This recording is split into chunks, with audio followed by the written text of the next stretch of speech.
My name is Enolia, and this is My Challenge Is.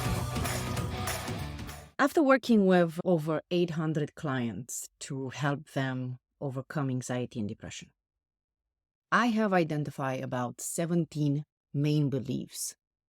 I call them mind traps that keep people in suffering. I'm not saying that there are not more than 17, but these 17s, they came up over and over again all the time. And I want you to be aware of them in your life because this can save you a lot of trouble, like ending up in depression. Things like this that we need to be mindful of a lot of times because being mindful of saves our lives. I'm going to share with you only the first 3 beliefs.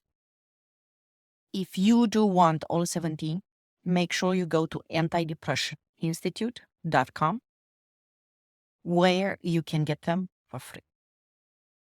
I don't want to overwhelm you with too much information because each of these mind traps, and I repeat, each of these mind traps, you should practice it, not just know about it.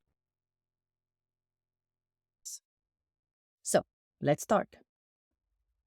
The first belief that people, they sabotage themselves towards is called, I call it the impossible trap. What does that mean? It means that when something new comes up, anything new that you're not used to, you're saying, I can't. This is impossible. I can't. I was talking the other day with Hugh Hilton, the owner of Hilton Hotels, a billionaire. And he said that everywhere where he went in life, the first thing he ever heard of from people is, I can't. This is not possible. This is impossible. It's not possible. This is the first thing that you hear from people.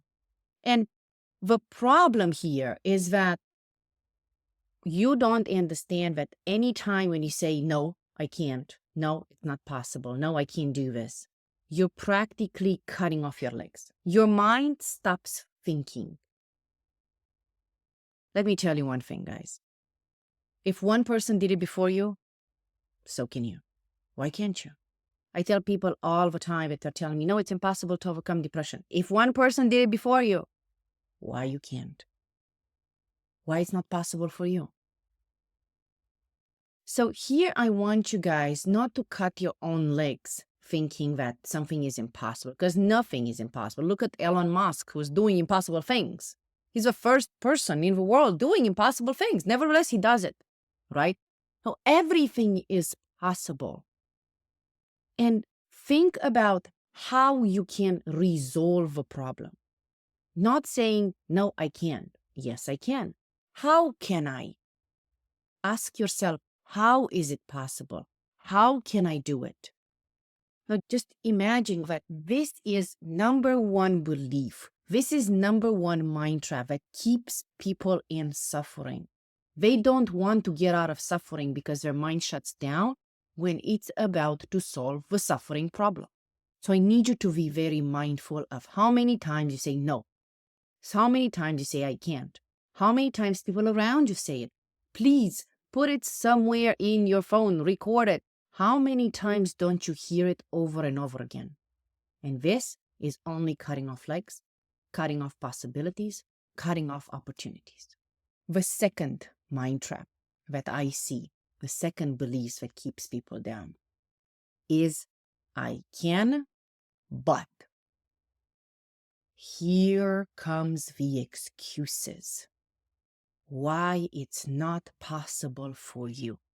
So yeah, you can say that it's another step from I can't. Yes, I can, but here is the excuses are making your life. The excuses are the one who are turning things upside down. When you are given an opportunity, a possibility of a solution, and I'll give you the example of how I was invited to the celebrity conference, and I live in Chicago, and I have a 14-year-old son, right? And I could have easily made excuses that I can't. I can't leave my son. I can't bring him with me because those are 12, 15 hours events. What a kid's going to do, stay in a hotel room. I can't because I have issues, because I have problems, because I'm a single mom and stuff like that, right? But what is the truth here?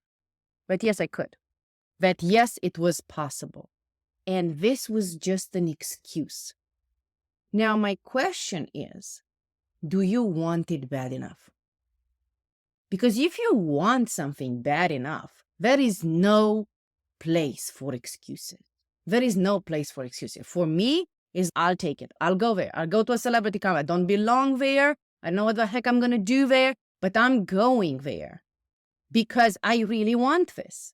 I really want to be there. I did not know what to do with my son at that time. And later on, I asked the organizer, is it any way we can work something out because it's complicated, right? I'm going to leave probably my kid in Orlando and I'm going to be in West Palm Beach and I'm going to have to drive 2.5 hours up and down, morning and evening. And they actually said, stop.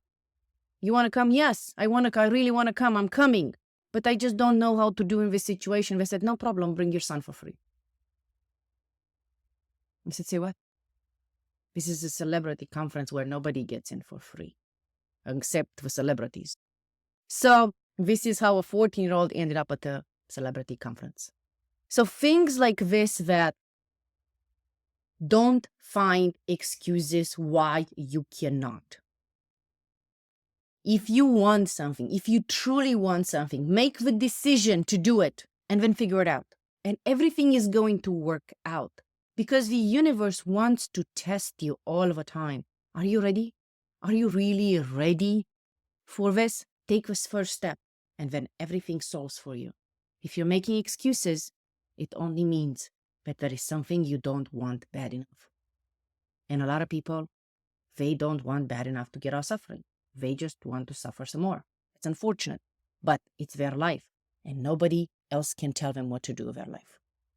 The third trap or belief that everybody says that they have is to do with only I suffer. Only I suffer. Nobody understands my pain. Only I am the one suffering in the world. And it's amazing because if you look at the entire world, probably half of us are in depression and half of us have anxiety, for goodness sake. Probably 10% of us are happy in the world, right?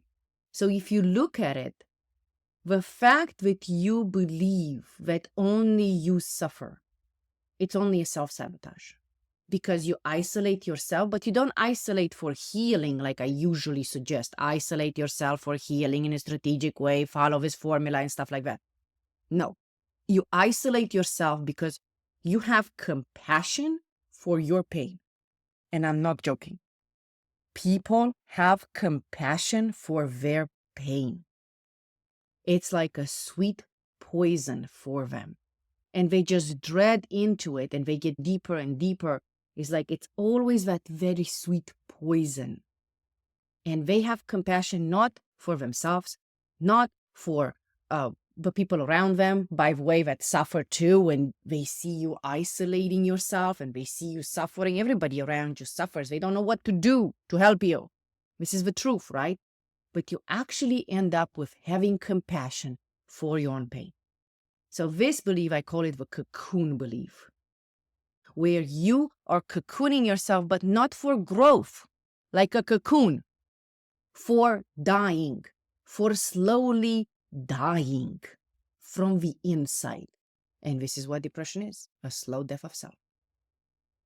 And nobody understands it better than I do, because I've been there. But we do this because we truly believe that we are the only ones that suffer. That's it. And we don't realize that everybody's in the same pot, but to get out of it, you need a strategic way out. Start with practicing these 3 mind traps.